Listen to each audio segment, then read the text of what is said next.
Every romance book and movie always ends the same. There was once a prince who rescued a damsel in distress, and they lived happily ever after. Like in Cinderella, when the prince saves her from her wicked stepmother, or in The Fault in Our Stars, when Hazel meets Augustus and she finally decides to start living her life. All these movies show us that love and happiness comes from other people rather than ourselves. We spend the rest of our lives looking for that one person that will make our imperfect life perfect. We think that true love comes from outside ourselves and rarely from within, but that is far from reality. True love comes from within. It comes to us when there is abundance of love within us. It starts with us and ends with us. When we seek love from external sources, we allow it to be taken away from us, leaving us feeling empty, alone, and broken inside. It's time for us to start loving ourselves.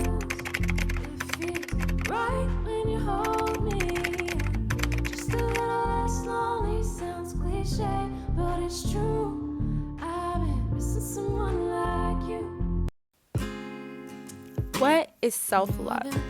Self-love is a state of appreciation for oneself that grows from action that support our physical, psychological, and spiritual growth. It's having a high regard for your own well-being and happiness. Self-love means taking care of your own needs and not sacrificing your well-being to please others. The last definition, taking care of your own needs and not sacrificing yourself to please others, is still something I struggle with till this day. Loving and accepting myself has always been something I struggled with growing up. Our society operates on the European beauty standard. The lighter your skin is, the straighter your hair, the thinner your nose and lips, the lighter your eyes, the more beautiful you are. These ideas were further perpetuated in the media, where black features were deemed ugly, undesirable, and less feminine. In school, I was always teased about my kinky hair, my voluptuous lips, and dark skin. I always felt like an outcast in my friend group because my friends were always getting attention from guys and teachers, while no one turned an eye towards me. This made me grow to dislike certain aspects of myself.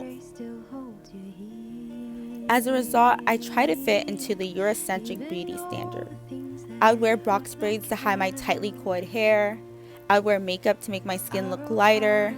I would dress up in certain clothes to make myself look more feminine. I would alter my speaking to make me sound girly.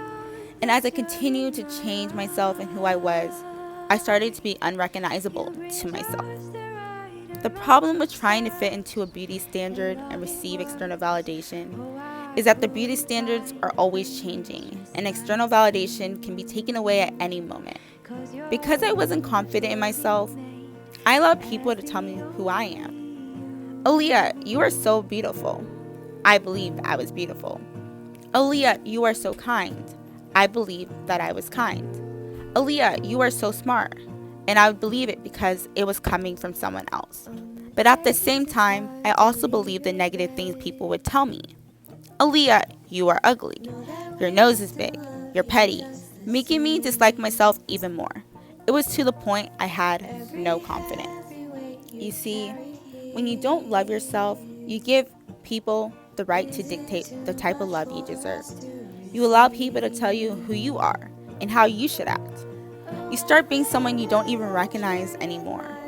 We are responsible for our own happiness. Only we can tell ourselves who we are. When we love ourselves, we are able to teach others how to love us. The negative comments don't hurt us because we are so confident in what we bring to the table. We are less likely to feel the need to be self-validated by other people. Other people's opinion of us won't matter because we love who we are.